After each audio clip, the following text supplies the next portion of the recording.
They were if they produced enough milk. I mean, now they're freezing cheap. They're bred for milk production. All your what are the French ones that they use for roasting?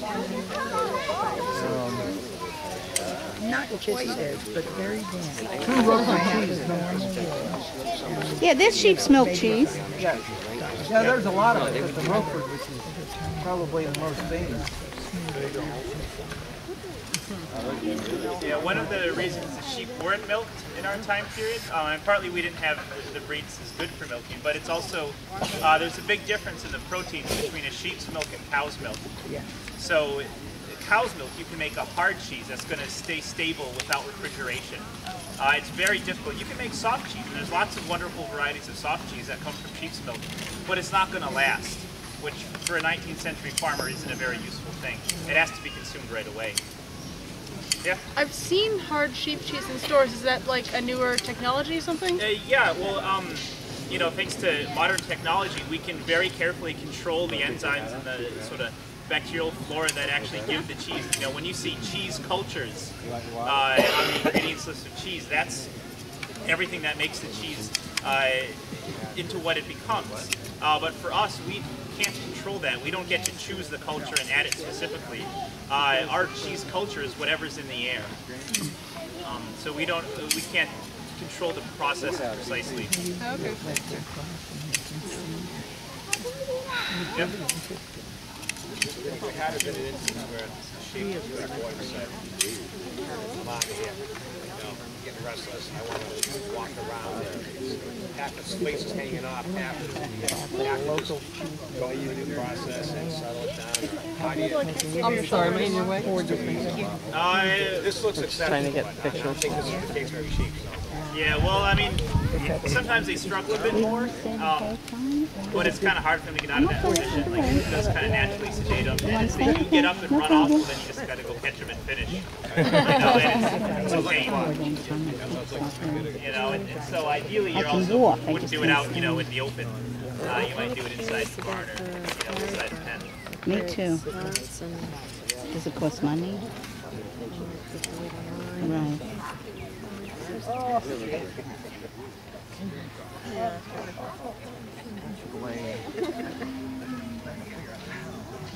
How come they don't remember when they were sheared?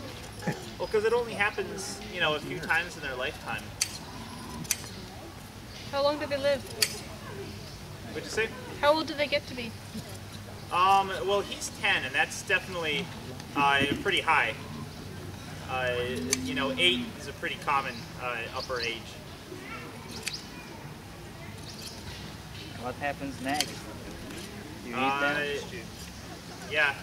Maybe not. I mean, well, it depends on the animal and what you have. I mean, he might just be off the pasture and die, and then that's it. You can bury him.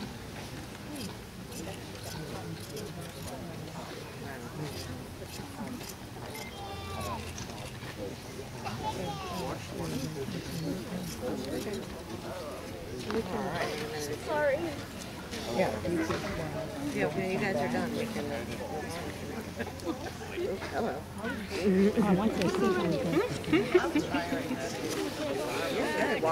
It's hard. Daniel's got a lot of patience to be on this sleigh. Emily, you want to walk around?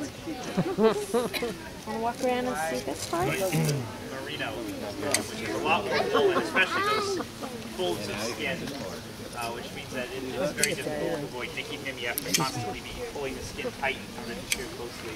It's a lot more work. He's also an old and very large wether. You know, the hair that covers his forehead and his cheeks is something also characteristic of merinos. If you look at the foreign Wiltshires we have up at the Freeman Farm, you'll notice their entire head is free of wool. It's just short hair. British in their infinite wisdom Like what? wanted as much as they could get. They didn't have to work for it. So they had, when they had the merino breed, when they developed the merino breed, they produced wool, a marketable fiber on every square inch of that sheep's body. And great. it made a lot more money for them than it did for the person who's shearing or actually taking care of the sheep. Yeah, so you're paid per head. You know, it's a lot more work. At this time period, would people still be able to graze their sheep in the common? Well, actually, there wasn't a lot of town commons to graze on. Towns were set up very differently. It would have been kind of a crossroads or a hamlet as much as anything.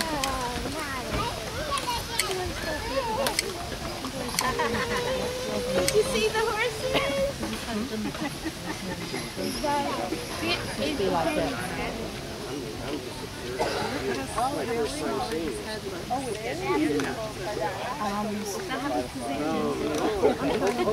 He said that last house on the right, just like, but everyone's going to run there. So just before they finish it, Now, just in case you think I can't see what I'm doing, I can't see what I'm doing. It's all by feel.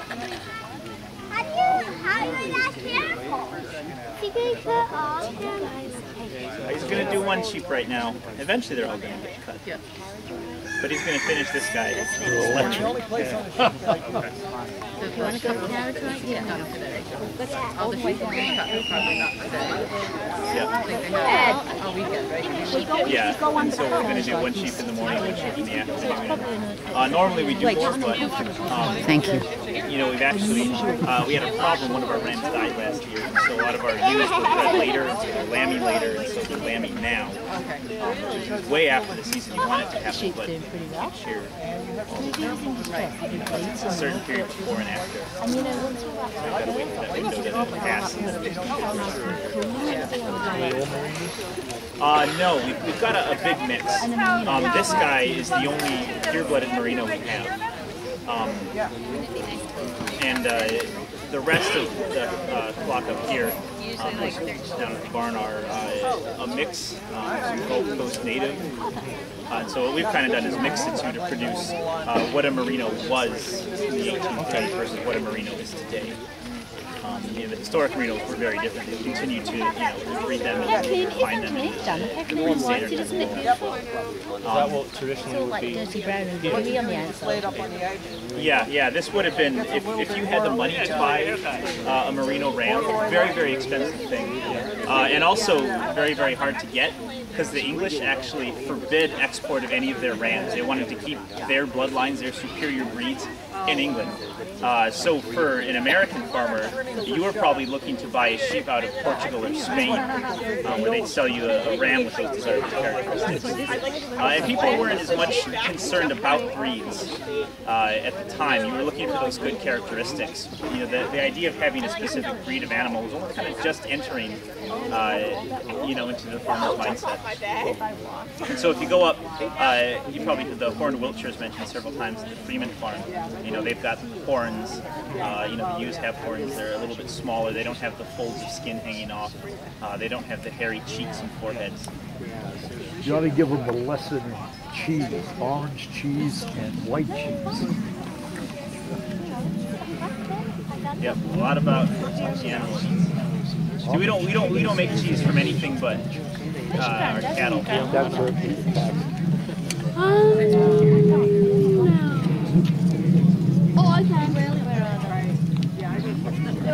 They're all right. You said they had that farm? It's more in Wiltshire. Okay. I want to see the sheep when he's naked, Dan. I want to see what he looks like, how small he looks. Well, when he's got all his and the horned Wiltshire is an older breed. They still have that little nick, in the spring. They'll shed their wool naturally.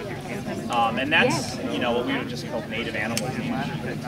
And that's what people have had here since they settled the area from an old. Yeah. Stop picking it around. Here, stop picking it.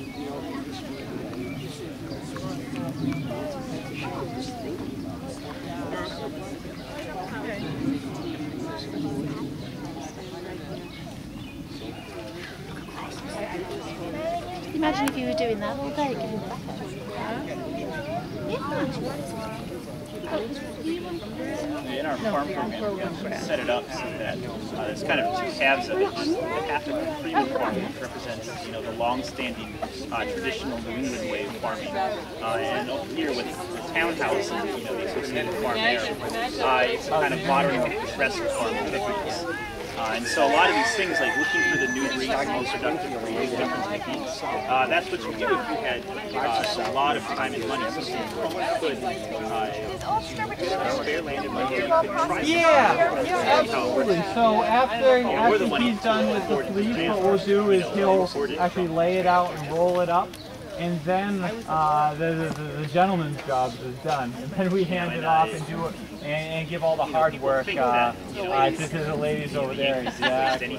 Now what will happen after this? Is it going to be washed and everything? Yeah, so there's different, of course, processes. After you shear it, you first probably grade it. So you probably lay it out, and of course, within that one fleece, there's different grades. So the wool on the back and the side generally is used for finer things like spinning. The wool on the legs and the belly tends to be more for batting.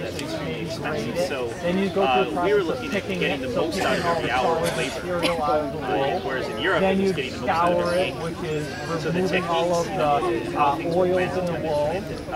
Then you could card it, which is aligning the fibers, and then you spin it.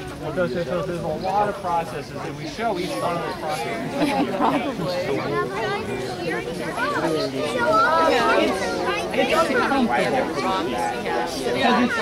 It's something that they're not used to. It doesn't hurt them. It's just something that they're not used to. Once a year. So this one here has actually been shearing quite a bit.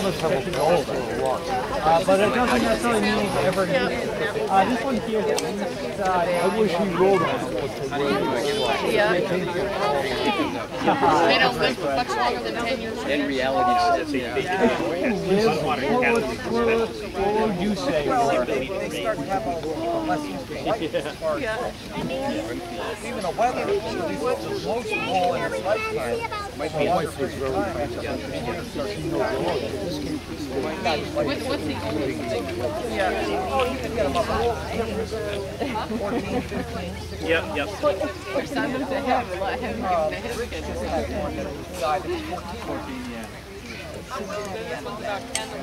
That's a lot of the way the animals are managed, What we'll do is we'll just kind of, he'll want to, you'll check on him at lambing time, make sure it's going well, and, compare them. Yeah, we're going to I know, not all. We're just going to today. New Zealand's largely the same way.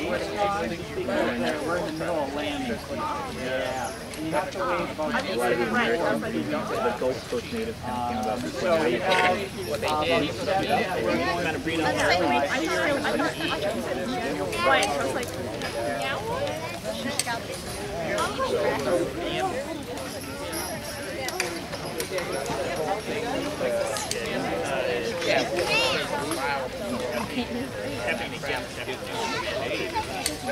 What's that?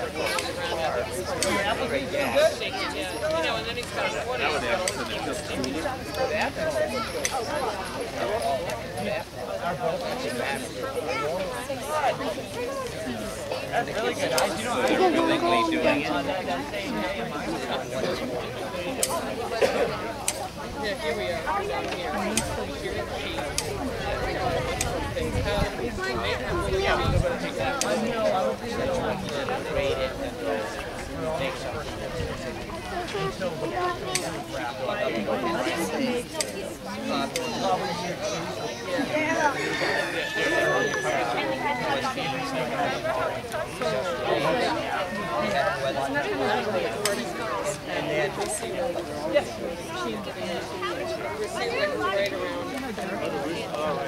The shears are basically your main instrument. Right. We do have some clippers which we will work with their different pump there, which is another instrument that you can use for shears on the meat. The hooves, we just trim their hooves. Kind of like we have to cut our fingernails. We have to trim their hooves every couple times. That's what it said. Pick a couple of things you want to go with.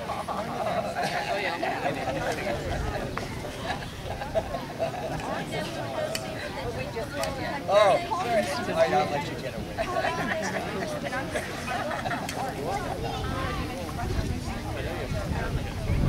I mean, the developers, I've seen that. They do that when you go get out of the Get them really dark. Secret machines.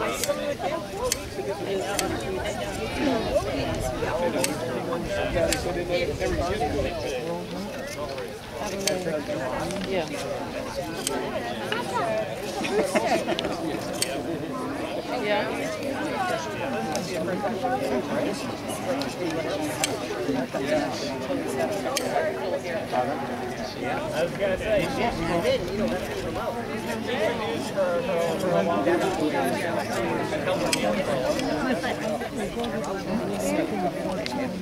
having got things were done like Everything has she can gain a different perspective. they had the technology back then. Everybody wanted modern technology to make your life easier. Okay. Does your hand get tired?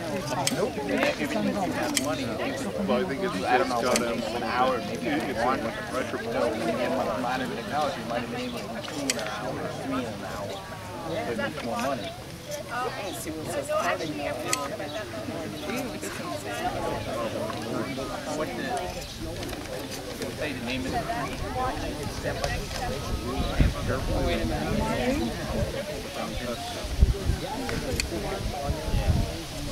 See what he's at the back though.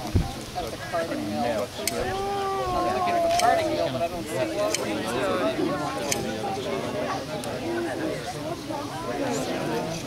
Oh, it's way down there. That would be that way. We're over here, so it's got to be way over there. So it's in the farther part of the building. See what else is going on. I'm trying to figure out what it is. Oh, sawmill demonstration. Oh, let's see that. So do you just do one of them a day? get rid of the two. And you can, it's like If I was sure for somebody, I'd tend to do the whole lot. because they can make the Oh, sawmill's way up here too. So there's a sawmill. Yeah. Here. So there's a sawmill. We have a musket firing demonstration by the tower.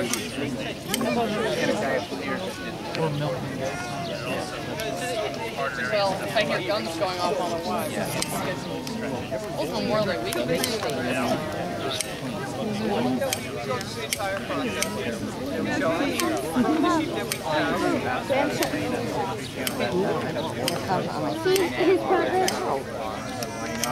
Almost done now.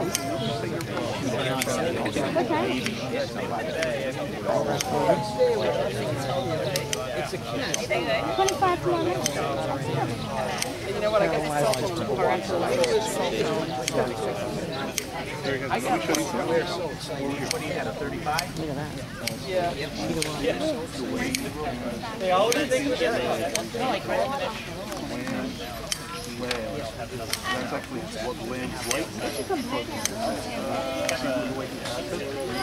No, I'll take it. Thanks for it. We're almost back. Still.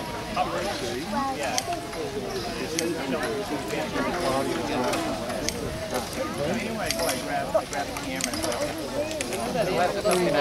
Doesn't like being cut, but I tell you, I bet they feel a lot cooler. Oh, yeah. You feel a lot better at the I haven't had one in years. I don't know how much it's in there. Yeah, thanks for the extra film. That's actually, he probably could go actually much. Yeah, the thing is it attached to their body like that. Excuse me. The horse is a Belgian horse. Area, come over this way. Katie? The horse is a Belgian horse. Belgian? I asked him. Oh, okay. They're big.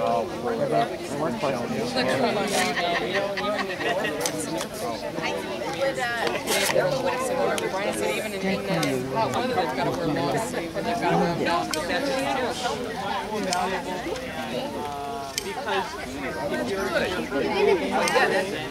yeah, I believe in honesty to a point. I see. I know. Harold, do you want to sit for that? Huh? No, I'm. Yeah, I'd like to see the. Just wanted to move my back a little. I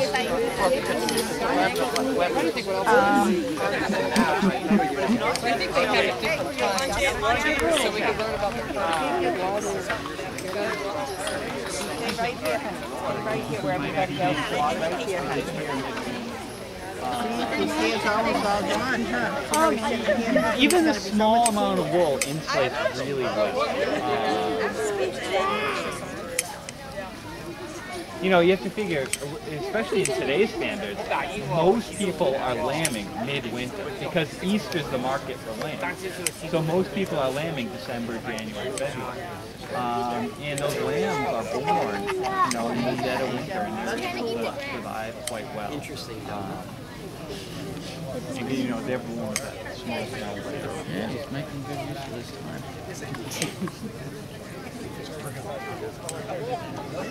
How nice he behaves. He nice. Close two. Close two. Pretty. The white. Yeah, it's all that lamb, all the oil. Yeah, we touched it. I can feel the oil, the natural oil. Yeah, it's always fun when you shear. but I do some. And when you actually go to wash your hands, you just run under water. Your hands. Not inside any building here. Yeah, just with the oils. He's almost done. Yeah, well, yeah, lanolin's a main ingredient in a lot of hand moisturizer. Ring around the food. Yep. They have that now? Yeah, that's where you get natural lanolin. I'm sure they've managed that. How thick is the layer? Oh my goodness. I thought he was just about finished. Just like another. Yep. Yeah, now he's just doing the finishing cut. Oh no, does he have the other whole side? No, he actually went, when he was doing the belly, he probably went down the side, and now he's just finishing it. Where's the sheep's head? It's behind us. How thick is the layer? How long is the staple, do you think, Joe? Well, he's got about 3 inches here anyway. Probably the best fleece he's ever had. Yep.